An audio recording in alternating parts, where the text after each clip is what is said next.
Bonsoir à tous et bienvenue au 19h de la télévision du Burkina. Voici les titres. Le village des communautés à cette 19e édition de la SNC a ouvert ses portes.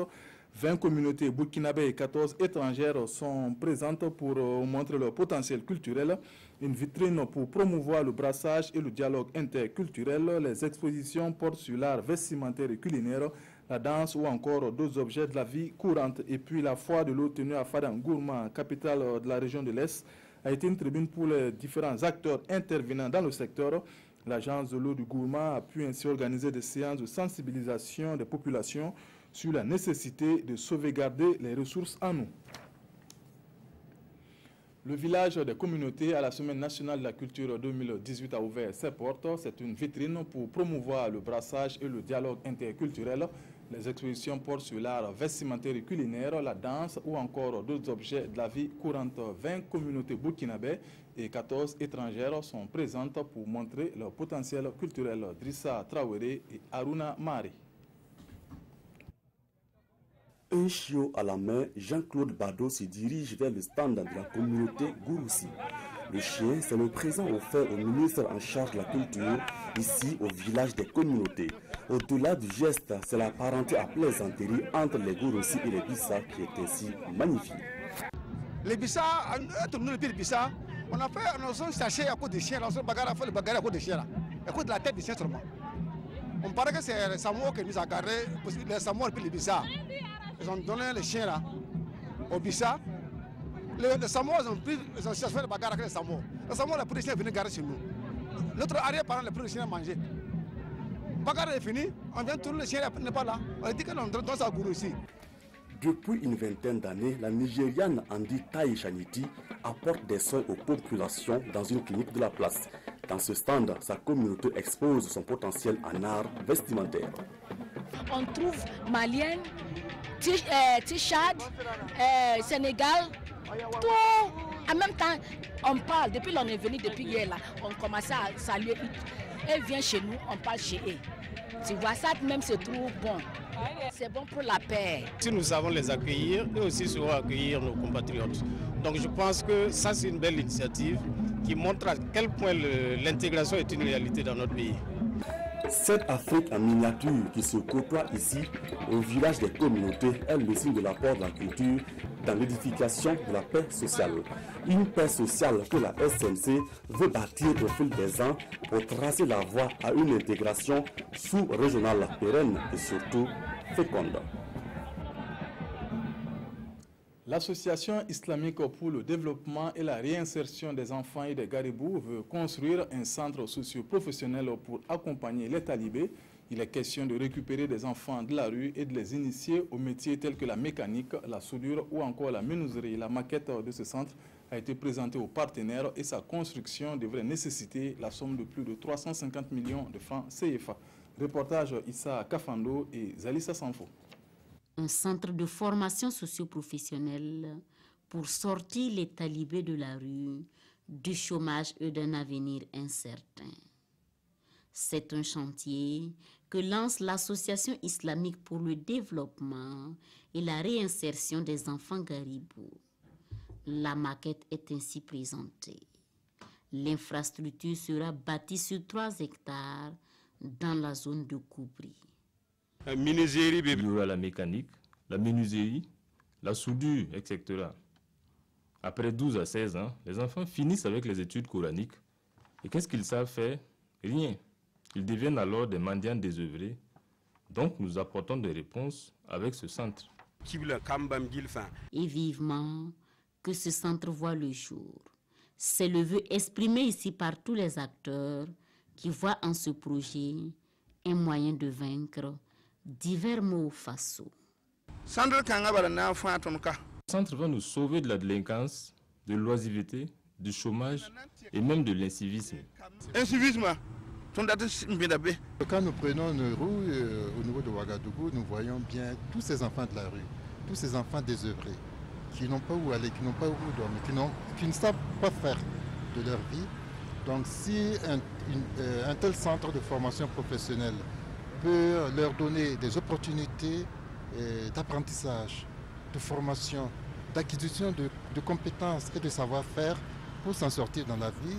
Nous pensons que c'est une très très bonne initiative. Ce centre va coûter plus de 350 millions de francs CFA et la contribution de tous est vivement attendue. Le lycée Rialé de Tenkodogo a célébré son jubilé d'or, une activité qui a réuni les anciens et actuels élèves de cet établissement pour contribuer à son rayonnement. La célébration a été placée sous le thème 50 ans de vie du lycée Rialé ex-CG de Tenkodogo, réalité et perspective. Seydou Ninkiema et Rasmata Vedrago. Ils sont des ministres, des experts comptables, des juges et autres personnalités, ayant tous marqué leur passage au lycée Rialé de Tenkodogo. Ils signent ici un retour au berceau des études pour immortaliser le jubilé d'or de leur temple de savoir. En ce temps, les élèves quand même étaient sages, ils n'étaient pas si embêtants que ça. Ils comprenaient et puis ils acceptaient ce qu'on leur disait. Il y avait d'abord le problème de locaux, puisqu'on disait de transformer le CG en lycée. Or, on n'a pas construit une classe. Il faut se contenter de ce qu'on a là. C'est une expérience très enrichissante parce que nous étions 5 filles dans la classe, mais on était des filles travailleuses. On apprenait tout à la lampe tempête et puis il n'y avait pas de problème. 50 ans après, les problèmes de vétusté et de précarité d'infrastructures et de matériel se posent. L'occasion faisant le larron, ces pionniers ont donc pris des engagements, dont 100 tables bancs, 10 ordinateurs et d'autres matériels, pour redonner au lycée Rialé son lustre d'antan. Naturellement, après 50 ans, il y a de quoi en tout cas marquer un arrêt pour voir comment l'établissement a fonctionné. Et l'événement a réussi et ça on peut marquer un motif de satisfaction. Ceux-là qui ont accepté de mettre la main dans la pâte là, nous ont permis en tout cas de pouvoir réaliser un exploit.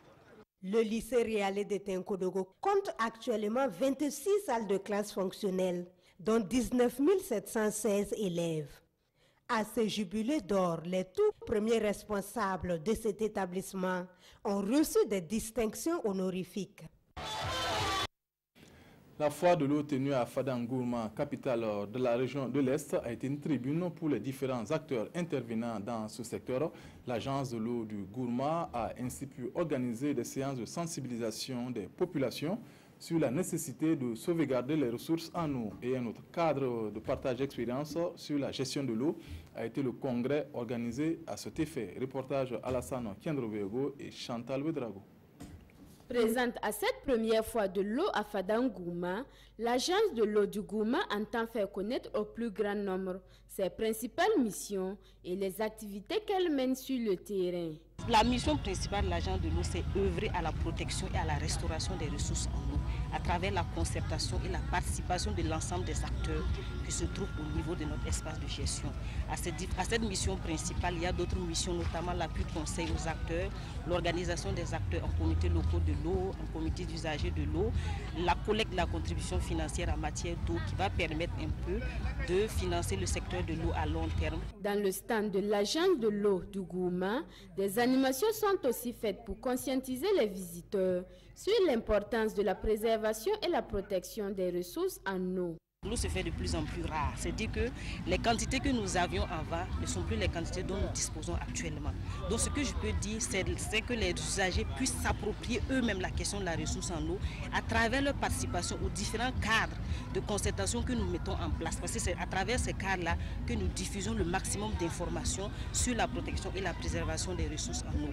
Et demander également aux usagers d'avoir des comportements assez respectueux à l'endroit de la ressource en eau. Parce que comme je le dis, elle se fait de plus en plus rare et les comportements que nous avions avant, nous ne pouvons plus avoir ces comportements-là à l'endroit de la ressource en eau. Créée en 2011, l'agence de l'eau du Gourma est un groupement d'intérêt public. Elle réunit l'État et les collectivités territoriales qui partagent l'espace de gestion des eaux du Gourma. Pour l'accès à l'eau et à l'assainissement dans la région de l'Est, la Fondation Barca et Initiative cherche un financement de plus de 125 millions de francs CFA. Cette somme devrait aider à soutenir les différents projets intervenant dans ce domaine. Ces ONG ont ainsi organisé un dîner gala de collecte de fonds. Reportage Désiré Ilboudo et Mahamadi Wedrago. Venus de diverses localités du Burkina et du monde entier, ces acteurs de l'eau sont autour d'un repas à Fadangourma.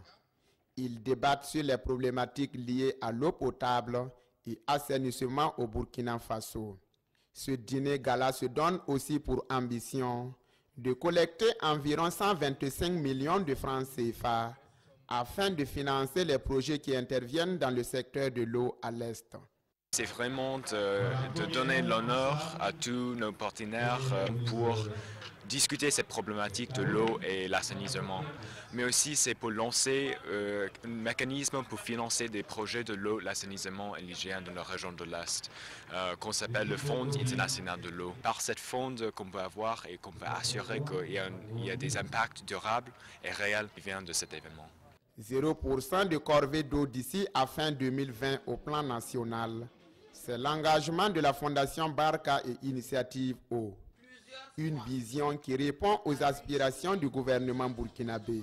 Le programme de son Excellence Roch-Marc Christian Kaboré donne une place de choix à la question de l'approvisionnement en eau potable des populations. Et cette initiative contribue tout naturellement à l'atteinte de cet objectif. Et nous ne pouvons cesser, disons, de remercier la Fondation pour ce qui a été fait. Ce dîner gala se tient en marge de la première édition de la foire de l'eau, organisée sous le thème « Coopération entre acteurs de l'eau pour un impact durable au Burkina Faso ». La deuxième édition de la Coupe intercellule de la maison d'arrêt de correction de Waiguia a connu son épilogue ce 23 mars. Elle a pour but de créer la cohésion entre détenus et préparer leur réinsertion sociale. C'est la cellule 6 qui l'a remporté face à la cellule 4 par le score de 2-1. Reportage Irénée Kaboré et Alex Zagré. Ici, à la maison d'arrêt et de correction de Waiguia, les détenus se récréent à travers cette coupe intercellule. Organisée pour permettre une cohésion parfaite des pensionnaires de la maison et leur procurer les vertus du sport, les organisateurs se réjouissent de la réussite de l'activité. Le sport a d'énormes vertus, ça les aide à se maintenir en santé, mais également c'est un frottement qui leur permet de fraterniser encore davantage à l'intérieur, surtout qu'ils sont ensemble. C'est une très belle initiative à encourager et nous demandons encore aux sponsors d'appuyer le directeur dans cette belle initiative qui permet non seulement aux détenus de se frotter entre eux, mais aussi de pouvoir cohabiter avec d'autres personnes qui sont hors donc, de la maison d'arrêt. Tout d'abord, ce moment de dégraissage pour ses responsables à ce match de gala contre l'Académie féminine Wendrabo. Ensuite, la finale qui oppose la cellule 4 à celle numéro 6. Après 2 fois 20 minutes, les deux formations n'ont pu se départager. 0-0. La cellule 6 plus à droite réussit à l'emporter par 2 contre-pieds parfaits contre 1 pour la cellule 4 au tir au but. En étant en détention, nous devons savoir que les gens ne nous détestent pas. C'est parce qu'on a commis. Sinon, on ne nous déteste pas. Donc, on a aimé. Nous voulons le remercier tout le monde. La cellule 6 remporte alors la deuxième édition de la Coupe intercellule. Elle reçoit un trophée, un ballon et une enveloppe en espèces. Les cellules 4, 1 et 5 reçoivent des récompenses en espèces. D'autres détenus ont laissé voir leur talent d'artiste à travers cette activité sportive. C'est la fin de cette édition. Merci de l'avoir suivi. Peggy Ouedraogo vous retrouve sous le coup de 20h. Bonne suite de programme sur la RTB. Bonsoir.